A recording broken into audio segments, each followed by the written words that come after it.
Okay, we're at niceties and necessities. The equipment of the Longhunter. Finally, I shall cover the various types of equipment and tools used by the Longhunters while actually on a hunt. There are lots of accoutrements currently being used by modern Longhunters, myself included, that may date to the 18th century, but that were generally unavailable to the frontiersmen or simply not used by them for whatever reason. Excuse me. Other items fall into a category that I call aesthetically inoffensive but incorrect for the period. While this book is intended as a guide for those who recreate the Longhunter at the modern style rendezvous, rifle frolic, reenactment, or period trek, and while I could list all sorts of goodies that modern day Longhunters use on a regular basis, much to the delight of those who deal in such merchandise, nonetheless, I shall limit myself to what was actually used in the 18th century. First of all, let's begin with the basic transportation. Horses. Many modern authors tell us that Longhunters were much less dependent on their horses than their 19th century counterparts, the Western mountain men. The reasoning behind this conclusion is that while the mountain men were often hundreds of miles from civilization, the Longhunters were much closer to the settlements and could at least make it back home on foot. I like to make a comparison between the two from a different perspective. Neither could get his catch of furs and skins to market without horses.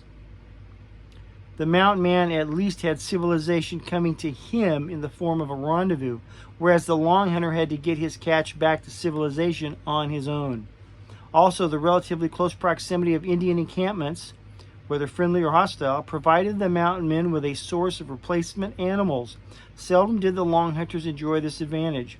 I maintain that it was the Longhunter who was in more dire straits if he lost his horses.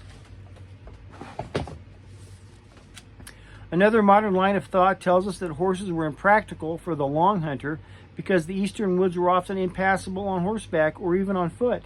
It's true, there are many places where horseback travel was and still is impractical, but contemporary records indicate that where they couldn't get through, they went around. There are, of course, exceptions. James Smith, noted for his captivity among the Indians after Braddock's defeat and for the exploits of his black boys in Pontiac's rebellion, not to be confused with the already mentioned J.F.D. Smith, explored the country south of Kentucky to the mouth of the Tennessee River. His companions wished to continue on to Illinois, but Smith decided to return home because of the difficulty of getting a horse through the mountains. He proceeded on foot with Jamie, a young black servant lent to him by one of his companions, presumably in exchange for his horse. But by and large, horseback travel was still the norm. William Byrd, in his journal of 1728, which he later revised and published as a history of the dividing line betwixt Virginia and North Carolina, described riding through North Carolina undergrowth so thick for near 4 miles together, that they tore the deer skins to pieces that guarded the bread bags.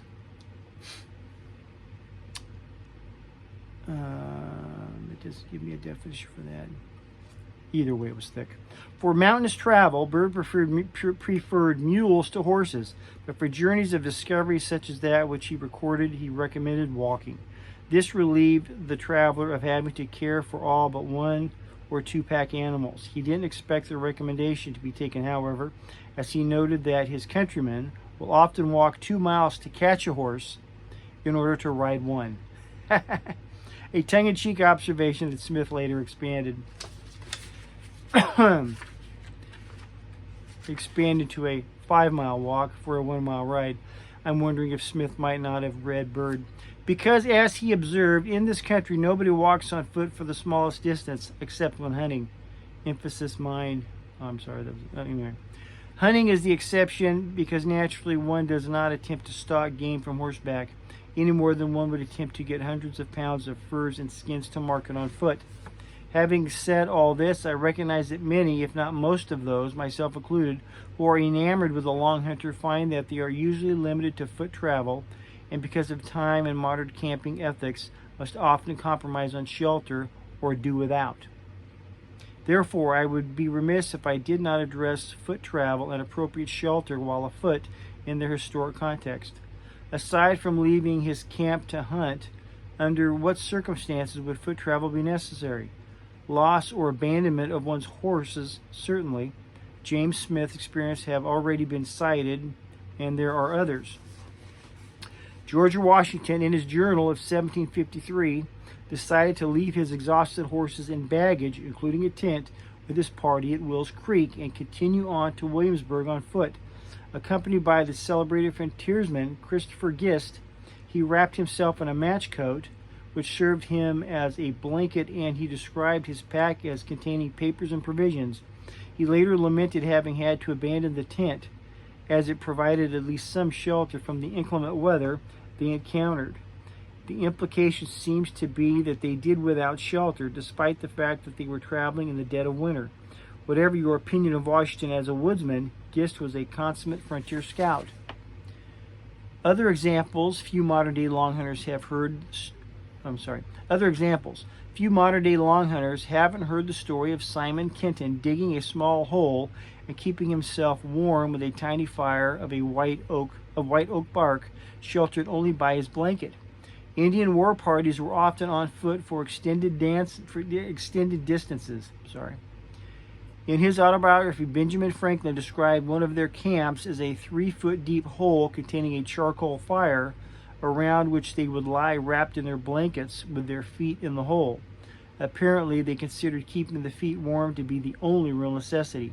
When considering packing canvas for a shelter, think about it this way. The further you have to travel on foot, the less necessary stuff you want to pile on your back. The less unnecessary stuff you want to pile on your back. A longhunter had no qualms whatsoever about cutting green wood for shelter, an option often unavailable to his modern-day imitator. J.F.D. Smith gave a rather poetic commentary on the frontiersman's ability to get by with a minimum of material support when necessary. In quotes, "Set him in the midst of a boundless forest, 1,000 miles from an inhabitant, he is by no means at a loss, nor in the smallest degree dismayed. With his rifle he procures his subsistence. With his tomahawk he erects his shelter. He drinks at the crystal spring or the nearest brook. His wants are all easily supplied. He is contented. He is happy." That would be nice. Returning to my original point about foot travel, trekking on foot can hardly be considered a typical 18th century activity for woodsmen. It was something done only under the most pressing need, whereas we modern types do it for recreation. What the original long hunters would think of us doing so is a subject into which I would rather not delve. I doubt that it would be anything flattering. For the modern trekker, what you carry on your back and how you carry it is really academic. The best compromise with history is that whatever you pack should be based on what was available at your chosen time and place and appropriate for your persona. Horses were not only needed to bring back the catch. Being gone for several weeks or months meant that the hunters had to pack heavy.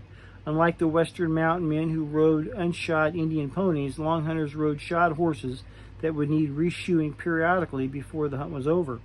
Horseshoes, small bellows and anvil, vices, nails, files, hammers, and tongs all found their way into the long hunters' packs. These same tools and materials would be used for mending broken guns and traps as well. Broken gun screws posed a unique problem, so as a screw plate, an iron plate with various sized threaded holes cut into it, used for forming screw threads, was also brought along. All of this may sound like a lot of baggage, but these supplies served a party of several men. Upon arriving at the campsite, the first item of business was setting up the camp, which would serve as a base of operations for a lengthy period of time. If using a site from the previous year, the shelter, known as the station camp, would probably still be standing and could be repaired. If using a new campsite, a new shelter would need to be built. The station camp usually consisted of a lean-to cabin of poles about 10 feet wide, 16 to 20 feet deep, open in the front. The roof was of skins or bark and sloped from front to rear to reflect heat from the fire built at the front. James Smith was familiar with this sort of camp. On the trip home from Tennessee, he received a cane stab in the foot, which he removed with a bullet mold, but which forced him to lie up for several days. As stormy weather appeared, I ordered Jamie to make us, this is in quotes, as stormy weather appeared, I ordered Jamie to make us a shelter, which he did by erecting forks and poles and covering them over with cane tops like a fodder house. Once in camp, the horses would be picketed and the supplies stowed. Surplus powder was stored in various types of containers, large ox horns, wooden or tin kegs, even gourds.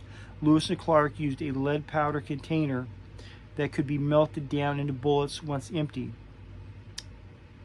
I don't know how far back this idea goes, but it's brilliant in its simplicity.